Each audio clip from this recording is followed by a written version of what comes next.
Welcome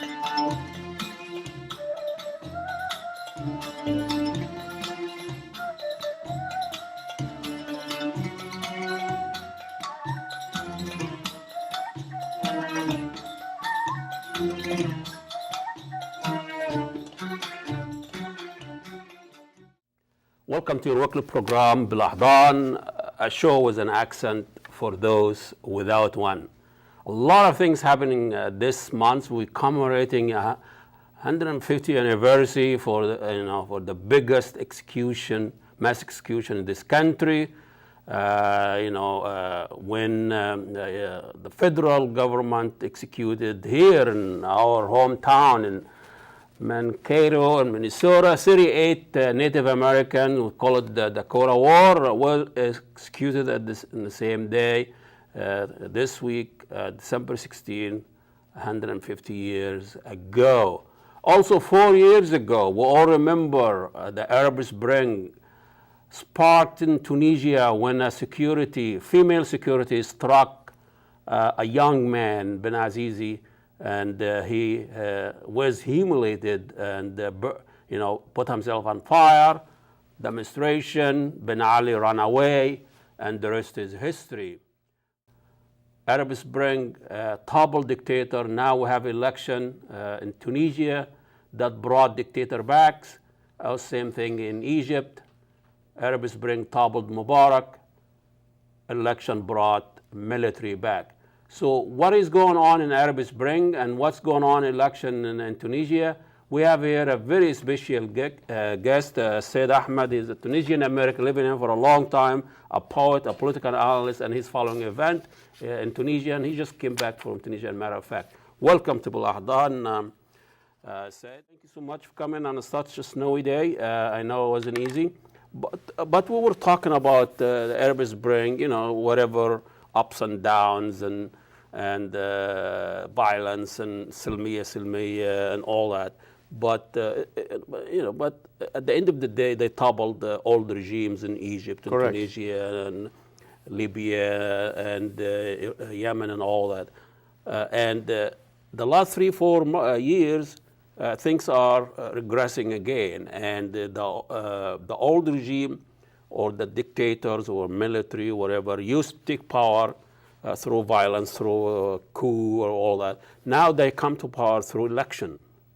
So tell us a little bit about what is going on in Tunisia and what's your take on the election there and why the Tunisian, after toppling the biggest, longest dictator in Arab world, Ben Ali, brought somebody that he overlived Hitler and Stalin and Nasser and even Ford the Model T. He was there at the time. Yes, so correct, tell us a little bit about what is the dynamic there and how did you come to this? The dynamic in Tunisia, when I was 3-4 weeks ago, people had enough. They're really tired of what's going on in Tunisia because they did topple Zine al-Abidine and his cronies. Of course, Bourguiba behind him, as you know. But the irony, we had Zine al-Abidine left the country, but we had a temporarily transition government led by Mr. Qaid Sibsi for 6 months or so. Well, his name is Qaid? Qaid Sibsi, Baji Qaid Sibsi. Baji Qaid Sibsi. And Qaid means? Leader. Leader. And the connotation of Baji Qaid Sibsi, it seems to me, when Tunisia was running by the Beys, his dad or his grandfather, he's the man who was in charge of the Sibsi. Oh. I mean, cigarettes or smoke. That's like what it is. Paris in Egypt. Yes, that's what it is. I mean, that's based on that. Cigarettes. And by the way, many people don't know that Baji Qaid Sibsi, his grandfather come from Sardinia. Not He's a Sard. He's a Sard. He's not born, he's born in Tunisia. But based on the history books, or just I read recently that Baji Qaid Sibsi, his grandfather or grand-grandfather came from Sardinia, which we called in French Sardes. Mm-hmm. What's an island there in an island in the top of Corsica, yes. Mm-hmm. Yeah. So, And what's the relationship between Tunisia and Sardinia at the time? Probably this is during the Ottoman Empire. where everybody was under the Yeah, the Ottoman Islamic- Empire. okay. I mean, even you look at history, Bourguiba, he wasn't really based on history books, what I read 10, 20 years ago. He's originally from Libya. His parents, grandfather immigrated to Tunisia, Monastir, Tunisia. But he's really grandfather from Albania. But this area was just I mean, a influx mixture, and influx flow, of yeah. Tunisia has a very diverse history. Yeah. I mean, influx. I mean, you know, from the So who is Sepsi? Sepsi, he was really a political activist from the 50s. He joined the Destur, the Destur, Tunisian Bourguiba party, and he This was is a liberating movement, and he was really in many positions in government. 1965, if I recall, he was Minister of Interior, and in 1985 or 86, he was Minister of Foreign Policy. So he did hold many political positions. He was known for the Tunisian people. I mean, from the left to the right, and he was, based on history, he was responsible to topple and to put people in jail in the events of the 68, 69 in Tunisia. He worked under Bourguiba. He was the Minister of Interior, Minister of Defense, Minister of Foreign Policy. He was Ambassador of France at some point.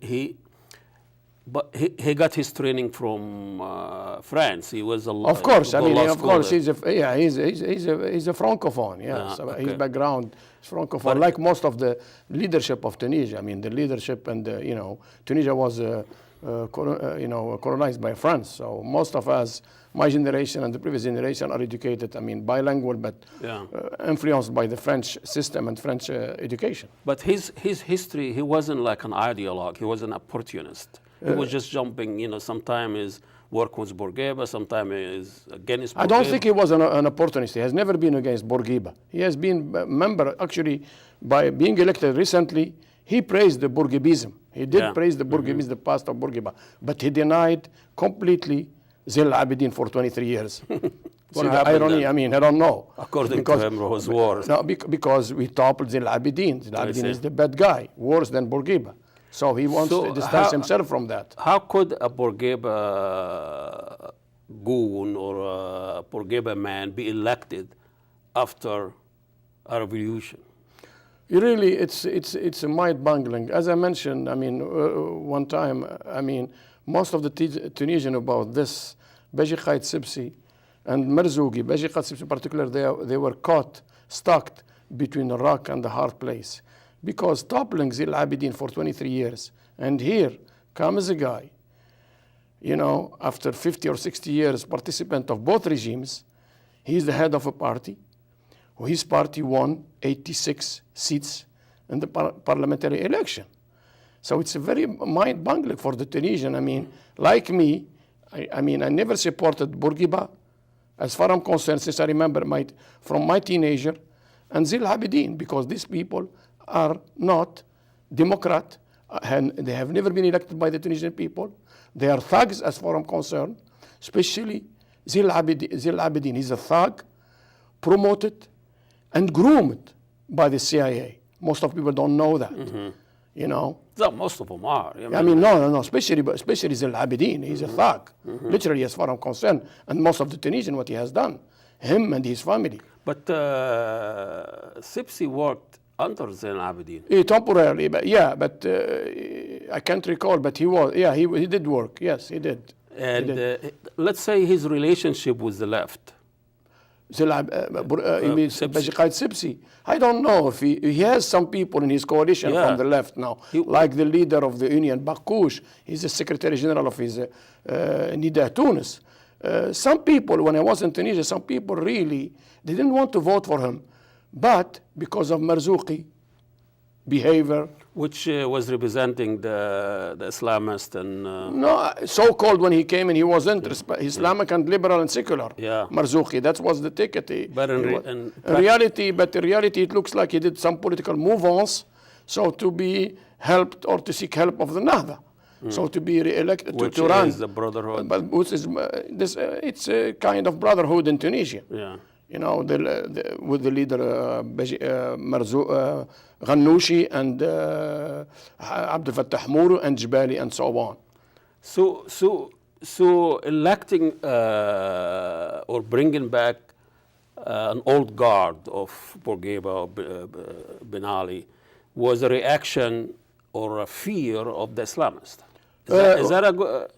You can say that, yes. Many people, when I was in Tunisia, I talked to some people, former member of the parliament, 2 of them, you know, one under Zil Abidin, it only spent 1.5 years, and one under Bourguiba and under Zil Abidin, 2 mandates. And really, they are afraid. They are both secular, and they are afraid of the upcoming, you know, of Nahda to take over the country and to impose their, you know, Islamic rules. I mean, extreme Islamic rules, as far as I'm concerned, too. I mean, what does that say about what we call Arab left or Arab secular? That they historically they side with dictators, they side with maybe a foreign power to protect them from the homegrown native Islamist movement. But also to be protected by the dictators too. Exactly. Like Bourguiba. It's a military. Bourguiba is a staunch secular. Everybody knows that. Yeah. Bourguiba is the image of Kemal Atatürk. Yeah. You know, completely. If you read his history, I mean, you know, he is a really staunch secular. So what I don't understand, even there in Egypt, when the secular or the military line themselves with Israel or the West, it's a strategy. It is building an institution. It is a statementhood. Some people say, even during Mubarak, they say he's a statesman. He's a statesman. And when the Brotherhood or the Islamists try to play dirty politics, they are a traitor. They are selling China. They are backward. So is not that double standard of the liberal all along? It is some of the liberal, but not all of the liberals. Yeah, I understand. But if you talk about, let's talk. You mentioned Egypt, but talk Bourguiba. Bourguiba is very well known in the 60s and the 70s. The movement of student university very strong, and they toppled actually the student movement pro Bourguiba. That was a convention in Testour 1972, and they created, Union.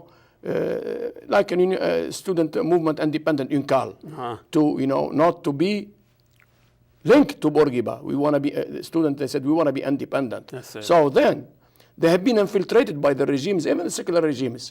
And Bourguiba has been using always and all.